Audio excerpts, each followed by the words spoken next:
भाई आज तक हमें यही मुसीबत पड़ी हुई थी कि कोई हमारा ओटीपी ना चुरा ले, कोई हमारी बैंक की डिटेल ना ले ले, कोई हमारा क्रेडिट कार्ड या डेबिट कार्ड की उसकी डिटेल ना चुरा ले। लो एक और नया पंगा आ गया है, अब आपकी आवाज़ भी सेफ नहीं है। बिल्कुल सही सुन रहे हो दोस्तों, ये घटना हुई है कनाडा में रहने वाली एक महिला के साथ। जब उसको एक कॉल आती है और जब वो कॉल देखती है फ़ोन के ऊपर, उसके ऊपर आ रहा होता है कि उसका सगा भाई उसको कॉल कर रहा है। जब वो फ़ोन पिकअप करती है तो उस दूसरी तरफ उसका भाई ही बोल रहा होता है और वो कहता है कि बहन, मैं आपको जो बात बताने लगा हूँ आपने किसी और के साथ डिस्कस नहीं करनी, क्योंकि मैं एक मुसीबत में फंस गया हूँ। वो जो बहन होती है वो कहती कि क्या हुआ है। वो कह रहा कि मैं ड्राइव करके अपने काम पर जा रहा था, लेकिन रास्ते में मेरी गलती करके मैंने किसी को टक्कर मार दी है और उसका काफ़ी नुकसान हो गया है। और मैं तो ठीक हूँ अभी, लेकिन उस बंदे ने पुलिस को बुला लिया है जिसके साथ मेरी टक्कर हुई है। और यही नहीं है, उस बंदे ने अपने वकील को भी जो मौका वारदात है वहाँ पर बुला लिया है और मुझसे वो हर्जाने की मांग कर रहे हैं, नहीं तो वो मुझे हथकड़ियाँ लगा के पुलिस वाले जेल ले जाएंगे। तो मेरी बहन, मुझे $6000 की ज़रूरत है आउट ऑफ कोर्ट सेटलमेंट करने के लिए, क्योंकि दूसरी पार्टी का वकील मुझे कह रहा है कि अगर तुम 6000 दे दो उसको, उसकी भरपाई कर दो, तो हो सकता है कि वो तुम पे केस ना करे। तो प्लीज़ मेरी बहन, तुम मेरी पोजीशन को जानती हो, मेरे पास इतने पैसे नहीं है, अगर तुम मेरी मदद कर दो तो मैं तुरंत आके, जब ये सारा कुछ मसला हल हो जाता तो 2-4 दिन में मैं तुम्हारे पैसे वापस कर दूंगा। इधर जब बहन ने सुना कि मेरा सगा भाई जो है उसका एक्सीडेंट हो गया, तो आप सोच सकते हैं कि कोई भी भाई बहन अब सीआईडी इन्वेस्टिगेशन तो करेगा नहीं कि हाँ जी मैं पहले देखूं या कौन है या कौन नहीं, क्योंकि उसका भाई बोल रहा है, उसको कॉल कर रहा है। वो लेडी उसको कहती कि ठीक है, मुझे ना थोड़ा टाइम दे, मैं अपना बैंक अकाउंट देखती हूँ तो मैं तुम दोबारा फ़ोन करती हूँ। वो कह रहा नहीं नहीं नहीं, तुम दोबारा फ़ोन नहीं करना, तुम फ़ोन होल्ड पर ही रखो और देखो, चेक करो कि तुम्हारे पास कितने पैसे हैं, क्योंकि ये बंदे कह रहे हैं कि 10-15 मिनट में अगर तूने हमारे साथ फैसला नहीं किया तो हम तुम्हें कोर्ट में ले जाएंगे और मेरी गलती है, मेरी वजह से वो एक्सीडेंट हुआ है, मेरा लाइसेंस भी चला जाएगा, मैं काम नहीं कर सकता। मतलब कि उसने ऐसी ऐसी चीज़ें कही कि उसकी बहन को यकीन हो गया कि यार हाँ, ये तो मसला बहुत गंभीर है। अब उसकी बहन साथ साथ बैंक की डिटेल अपनी चेक कर रही, तो उसको कह रही है कि हाँ ठीक है भाई, ऐसा है कि मैं आपको जो पैसे दे देती हूँ, क्योंकि जान है तो जहान है, सब कुछ है, अगर तुम पर केस बन गया तो तुम तो काम भी नहीं कर सकते। वो कह रहा है कि ठीक है, तुम्हारे पास इतने पैसे हैं ना, वो बंदा उसका भाई कह रहा है। तो कह रही हाँ हाँ मेरे पास इनफ मनी है, डोंट वरी, मैं आपको इस मुसीबत से निकाल दूंगी, कोई नहीं, बाद में आप मुझे दे देना।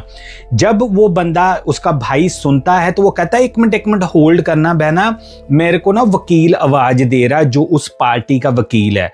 तो कह रहा है एक मिनट होल्ड करना, मुझसे पूछो कि क्या कह रहा है। वो कह रही हाँ पूछो क्या बात है। जब वो वकील के पास जाता है, जो कि वकील होता ही नहीं है दोस्तों, वो बंदा सारी एक गेम खेल रहा था उस औरत के साथ, और जो आगे चीज़ें दोस्तों होने वाली हैं आपके कानों से धुआं निकल जाएगा। ये जो औरत है दोस्तों, इसका नाम है एंजी, और जो इसका भाई बंदा प्रटेंड कर रहा था उसका नाम है माइक। और ये अपना कनाडा में एक जगह है स्मिथ फॉल्स, ये वहीं की घटना है, अगस्त महीने की इसी साल की दोस्तों। और ये जो महिला है इसकी उम्र तकरीबन 50 साल बताई जा रही है। इसको कॉल दोस्तों वो आई थी, किसी ने एंजी के ब्रदर की कॉल को क्लोन कर लिया था, आवाज को कॉपी कर लिया था, हूबहू वही एक्सेंट, उसी तरीके से बोलना और वही लफ्ज जो उसका भाई उसके साथ बोलता था, एग्जैक्टली सेम आवाज आ रही थी। यही नहीं दोस्तों, नंबर ऊपर फ्लैश हो रहा था कि माइक कॉलिंग। एनीवे, तो वो कहता कि मुझे वकील वहां बुला रहा है, जो कि वकील है ही नहीं था, ये तो फ्रॉड था। वो कह रहा है, बाद में आता है तो कह रहा है हाँ बहन एनजी, मेरे को ना वो वकील कह रहा है कि 6000 तो उसका है, उसकी गाड़ी का नुकसान हुआ है, 6500 और चाहिए जो कि कोर्ट की फीस है और जो बाहर की सेटलमेंट है, तो हम तुम्हें केस को आज ही रफा दफा कर देते हैं। तो वो एनजी को कह रहा है कि $12,500, क्योंकि उसने फोन पर कह दिया था कि तेरे पास इनफ मनी, तो उसने कह दिया था कि हाँ डोंट वरी, मेरे पास इनफ है, तो मैं तेरा सॉर्ट आउट करा देती हूँ प्रॉब्लम, डोंट वरी। अब उसने अपना रेट डबल कर दिया, वो कह रहा है $12,500 तू मुझे दे दे। बाद में उसकी बहन ने उसको कहा कि कोई बात नहीं है, थोड़े मेरे से कम है, लेकिन मैं अपने क्रेडिट कार्ड से ट्रांसफ़र करके जो भी करके तेरा मसला हल करा देता हूँ। क्योंकि ये बंदा उसके भाई की आवाज़ में उसको कह रहा है कि अगर तूने आज पैसे ना दिए, पहले नंबर के ऊपर मेरी जॉब जाएगी, मेरा लाइसेंस जाएगा, मेरी जो इनकम है वो चली जाएगी, मेरे जो बच्चे हैं वो रोड के ऊपर आ जाएंगे सिर्फ इस इंसिडेंट के लिए। और मैं तुम्हें प्रॉमिस करता हूं कि विद इन फ्यू डेज में जैसे तैसे करके जो भी तुम क्रेडिट कार्ड से पैसे उठाओगी या जो तुम अपनी सेविंग से दे रही हो, मैं तुम्हारे पैसे लौटा दूंगा। अब जो एनजी थी उसको शक करने का कोई चक्कर ही नहीं था, क्योंकि दोस्तों आप भी अपने आप को वहां पर रख के सोचो ना कि आपका कोई भाई बहन बेटा बेटी कहे कि मैं फंस गया हूं और वो आपसे ही बात कर रहा हो उसी लहजे से जैसे वो नॉर्मली बात करते हैं। कौन बंदा है जो ऐसी डिस्ट्रेस्ड कॉल में कहेगा कि नहीं पहले मुझे चेक करने दो? नहीं करते लोग दोस्तों आजकल। तो एनजी ने क्या किया कि जो अकाउंट उसने दिया माइक ने, उसने कहा कि ये वकील का अकाउंट है, तुम इसके ऊपर पैसे सेंड कर दो। इधर दोस्तों एनजी ने पैसे सेंड किए। माइक जो उसका भाई बन के प्रटेंड कर रहा था, जो कि स्कैमर था, जिसने क्लोन की हुई थी उसके भाई की आवाज़, वो कह रहा हाँ एनजी मुझे पैसे मिल गए हैं, थैंक यू सो मच, अब थोड़े दिन के बाद ना मैं तेरे को कॉल करके तो तेरे पैसे लौटा दूंगा, तो प्लीज़ तुम ना किसी से बात बूत मत करना, क्योंकि फिर ज़्यादा शोर मचता, मैं नहीं चाहता दूसरे फैमिली वाले भी परेशान हों। जब पैसे उस स्कैमर के पास पहुंच गए, फ़ोन कट गया। एनजी ने अपने दिल ही दिल में ये सोचा कि चलो शुक्र है कुछ पैसों के तरफ से मेरे भाई की हेल्प हो गई है और अब उसकी ज़िंदगी बच गई है, अब उसको परेशानी नहीं पड़ेगी और सारी उम्र मेरा भाई मेरा थैंक यू करेगा कि मेरी बहन ने मेरी एक तरह से मेरी जान बचाई थी। वो मन ही मन में कह रही कि चलो उसकी फैमिली भी बच गई, जैसे बहन सोचती भाई के लिए, चलो मेरा भाई बच गया। लेकिन इतना नहीं पता था एनजी को कि उसको 12,500 का चूना लग चुका है। अब एक दिन निकला है, कोई फोन नहीं आया माइक का वापस, क्योंकि माइक ने तो करना ही नहीं था, वो तो रियल ब्रदर है ही नहीं था। एकदम जब निकल गया ना एक दिन, तो एनजी ने सोचा कि मेरे भाई ने मुझे दोबारा फोन ही नहीं करा, क्या प्रॉब्लम है, कुछ फिर तो नहीं फंस गया, चलो मैं ही फोन करके देख लेती हूँ। एनजी ने दोबारा फोन लगाया और उस अपने भाई को कह रही है माइक क्या हाल चाल है तुम्हारा? माइक कह रहा मैं तो ठीक हूँ, बहुत अच्छे। कह रही अच्छा फिर वो मसला हल हो गया था ना तेरा, मतलब ठीक है ना? माइक आगे से कह रहा कि हाँ कौन सा मसला हल हो गया, मैं तो ठीक हूँ, क्या बातें कर रही हो? वो कह रही नहीं, वो जो तेरा गाड़ी का एक्सीडेंट हुआ था तो उसका मसला हल हो गया। वो कह रहा मेरा गाड़ी का एक्सीडेंट? मैं तो कई दिनों से काम पर ही नहीं गया, तो मेरा एक्सीडेंट कहाँ से हो जाना?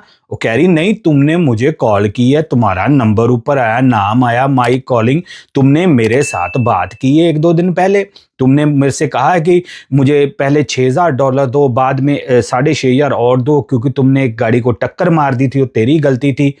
माइक कह रहा कि तुमने कहीं दिन में इतनी कोई पैग पुग लगा लिया? एनजी तुम मुझे क्या कह रही हो, तुम्हारा दिमाग तो नहीं खराब? वो एनजी को ये लग रहा कि शायद वो उसके साथ गेम खेल रहा है, लेकिन बाद में माइक ने उसको यकीन दिलवाया, सारे अपने प्रूफ दिए भी भाई मैं तो घर से निकला ही नहीं हूं, मेरा कैसे होगा? जब माइक ने रियलाइज किया ना $12,500, वो कह रहा है जी तुम्हारे साथ स्कैम हो गया, किसी ने तेरे साथ गेम खेल लिया, तू क्या बात कर रही है, 12,500 तेरा डूब गया है। एनजी अब ये सोच रही है भी भाई मेरा चाहे 12,500 चल गया है, लेकिन ये कैसे हो सकता है कि मेरे एक सगे भाई ने मुझे ही कॉल की और वो कह रहा कि मैं नहीं हूं, ये कैसे हो सकता है? बाद में दोस्तों फिर उसने रियलाइज किया, जब उसने सिंक इन हो गया ना उसमें, उसने पुलिस को जाके बताया, तो पुलिस ने कहा कि ये आजकल आम स्कैम हो रहे हैं कि जिससे वॉइस को क्लोन कर लिया जाता है, आपके फैमिली मेंबर या भाई बहन बेटी किसी की भी जो आपका चाहने वाला है, तो आपको इमोशनली वो बंदा फोन करके जल्दी से कुछ मांगने की पैसे करता है और आप बिना सोचे हुए उसको पैसे दे सकते हो। इसलिए एनजी आपके साथ स्कैम हो चुका है। अब उनको पकड़ना तो आप कह लो ना नामुमकिन है, कोई पता नहीं बंदा केड़ी कंट्री में बैठा है, कहाँ नहीं, आपको पता स्कैमर वो तो खो गया। अब एनजी माइक ने इस चीज का आप कह लो ना मुसीबत में भी एक पॉजिटिव चीज ढूंढी और उन्होंने सोशल मीडिया के ऊपर न्यूज के ऊपर आके लोगों को वार्न किया और अपनी स्टोरी बताई और चैनल्स को बताया कि आप इस स्टोरी को वायरल करो ताकि जो हमारा नुकसान होगा किसी और का नुकसान ना हो सके। दोस्तों आजकल ये स्कैम जो है वेस्टर्न कंट्रियों में भी है, भारत में भी है, और बहुत लोगों ने अपना पैसा जो है वो इस चीज में डुबा चुके हैं। अकेले कनाडा में ही दोस्तों 9.2 मिलियन का वॉइस क्लोन का स्कैम होता है हर साल। ऑलमोस्ट $10 मिलियन का स्कैम होता है सिर्फ वॉइस वाला ही, जिसको स्कैमर यूज करके आपकी आवाज में फोन करके तो लोगों से पैसे मंगवाते हैं। कईयों में उनके बच्चे होते हैं, कईयों में उनके भाई बहन होते हैं, पति पत्नी होता है, तो वो ऐसे ही फंसाते हैं। और ज्यादातर स्कैमर जो है वो ऐसी ही कोई इमरजेंसी डालते हैं कि जिसमें बंदे का जो मेंटली स्टेट होता है ना वो पहले ही आप कह लो ना एब्सेंट हो जाता है कि यार है अच्छा एक्सीडेंट हो गया। आप सोचो ना कि अगर कोई भाई बहन बेटी बाप बेटा कोई ऐसे कॉल करे तो आप सबसे पहले तो आप हिल जाओगे, और आवाज आपके चाहने वाले की, प्यार करने वाले की है। कोई वो ये नहीं कि वो आवाज से एआई से पता चल रहा जी एआई वो, ना ना ना, एग्जैक्टली वही आवाज होती है। सबसे बड़ा सवाल ये है कि वो कैसे आवाज हूबहू बना लेते हैं उनके फैमिली मेंबर्स की ही। तो दोस्तों जो हमारी माहिरों से या एक्सपर्ट से बात हुई है तो उन्होंने हमें ये बताया है कि जैसे लोग आजकल सोशल मीडिया का जमाना है तो उसके ऊपर अपनी वीडियोस डालते हैं, कॉलें कई बार लोग डाल देते हैं। कोई लोग मान लो ना कई बार फोन कर रहे हो तो जोर जोर से स्पीकर के ऊपर लगा के बातें करते हैं। तो ऐसे ही स्कैमर जो है सोशल मीडिया का या दूसरी चीजों का फायदा उठा के या उनकी कॉल को रिकॉर्ड जो होती है उसको फायदा उठा के दोस्तों ये क्लोन में बदल देते हैं और हूबहू उसी वॉइस को अपनी आप कह लो ना अपने मुताबिक जो बोलना होता है वो बना के तो वो विक्टिम को कर देते हैं। और इसी से दोस्तों वो जैसे मैंने कहा कि 9.2 मिलियन डॉलर का हर साल कनाडा में ऐसा स्कैम होता है और आजकल काफ़ी तादाद में हो रहे हैं ऐसे। वो लोगों को आप कह लो ना कि उनका फ़ायदा उठा के पैसे ऐंठते हैं। अब दोस्तों उससे भी बड़ा सवाल ये है कि हम इससे कैसे बच सकते हैं, या आने वाले टाइम में हम कैसे ये वॉइस क्लोन का या कैसा ये जो स्कैम है कैसे इससे बच सकते हैं। तो कुछ चीज़ें दोस्तों मैं आपको बता देता हूं जो आप नोट कर लो जिससे आपको इस स्कैम से बचने में सहायता होगी। पहले नंबर के ऊपर दोस्तों ये सच में भी हो सकता है कि आपका कोई प्यार करने वाला भाई बहन बेटी हस्बैंड वाइफ कोई भी आपका प्यार करने वाला आपको कॉल सच में भी कर सकता है, क्योंकि आपने डिफरेंस करना है ना कि ये कॉल स्कैम की है या नहीं। जब भी आपको कॉल आती है और बंदा पैसे मांगता है और कहता है कोई इमरजेंसी है तो आपने उसकी कॉल को काट के 1 सेकंड के लिए अपने फ़ोन बुक में जाना है। फ़ोन जो लिस्ट होती है उसमें से अपने उस चाहने वाले का प्यार करने वाले भाई बेटे का बहन का नंबर डायल करना है और उसको कॉल करनी दोबारा से। नहीं तो व्हाट्सएप के ऊपर उसके जो भी आपका जो कॉल कर रहा है पैसे मांग रहा है उसके ऊपर कॉल करके आपने उससे कंफर्म करना है कि ये आपकी ही कॉल है। जहां आपने मैसेज करना है व्हाट्सएप के ऊपर कि मुझे मैसेज करो, किसी भी तरीके से आपने वो कॉल काट के तो उसको दोबारा से कांटेक्ट करना है। वो मान लो कि वो बंदा जिसको आप कांटेक्ट कर रहे हो फोन बुक से नहीं हो रहा, तो आपने दूसरी चीज ये करनी है कि आपने उसके दोस्त को किसी जो जिसके साथ वो कांटेक्ट था जहां पर रह रहा है अगर वहां पर कोई अवेलेबल तो उसको कॉल करके कहना कि ऐसे मुझे कॉल आई है, क्या ये सही है, आपने डबल चेक करना है।